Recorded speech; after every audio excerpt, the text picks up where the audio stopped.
Mandana masterclass, some late hitting from the other 17-year-old Richa Ghosh wasn't enough for India to get over the line. Hello and welcome to the final review of this multi-format series between England and India.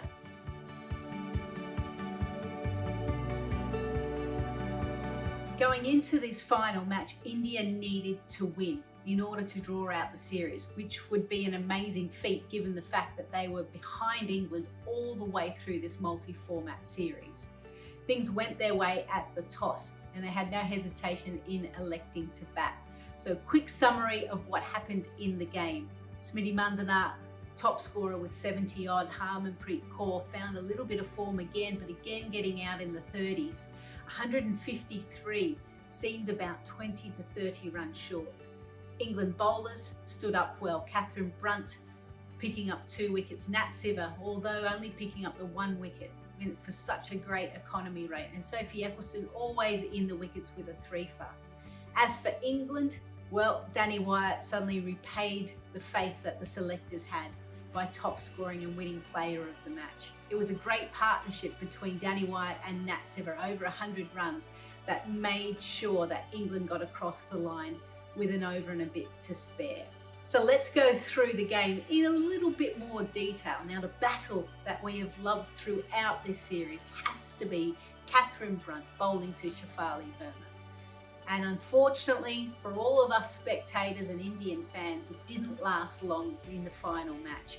Catherine Brunt got the last laugh with Shafali Verma chopping on for a 2-ball duck. India reverted back to Harleen Deol batting at that number 3 position, and it didn't pay off again. At the end of the power play, India were 28 for 2, which was way behind the 8 ball, given that Chelmsford and the pitch is so true, fast outfield. The leaders of Team India were out there in the middle, Smriti Mandana, Harmanpreet Kaur, and they started to build a good partnership.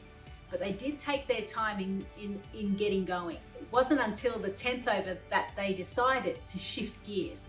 And the question mark, was that a little bit too late? After that period, we were absolutely treated to exquisite timing and wonderful placement by Smriti Mandana. It was great to see her at her best, top scoring with 70 runs. And she gave India a chance. I already mentioned the stars with the ball. They've gone to their senior players, their more experienced players of Brunt, Siver and Eccleston.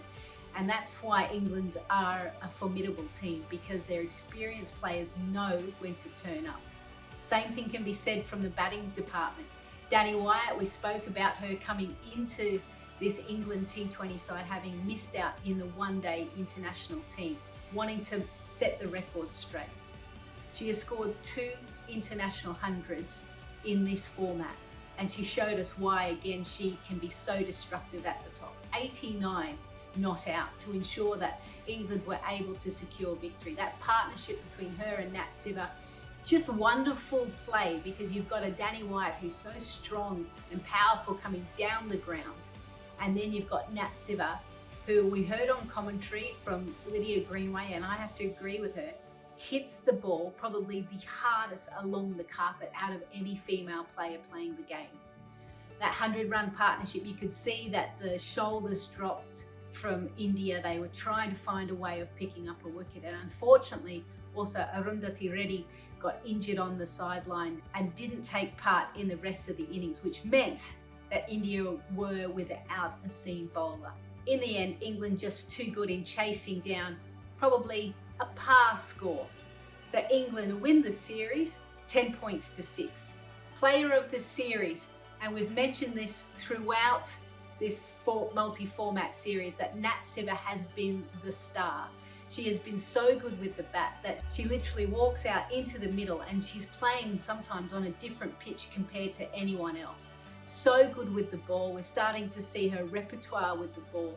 Lots of cutters, lots of slower balls, but what I've liked about her as well is that she's been willing to bowl that bouncer. So it just gives her another element. And I mentioned before, I reckon she's the #1 all-rounder in all formats in the women's game at the moment.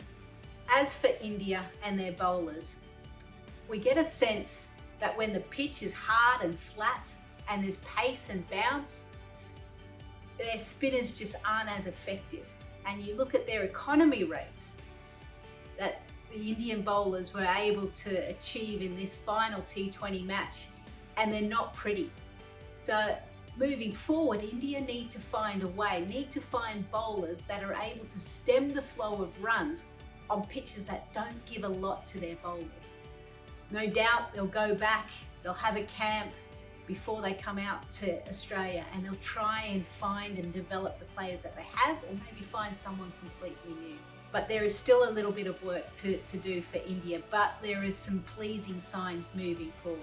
Remember that they've come into this series during a terrible period of India where there was hardly any training, serious lockdown, serious quarantine measures before they even travelled to England.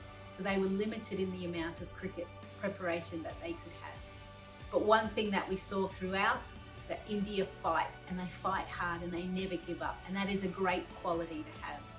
I've absolutely loved covering the series here on Cricbuzz. I hope you've enjoyed it as well.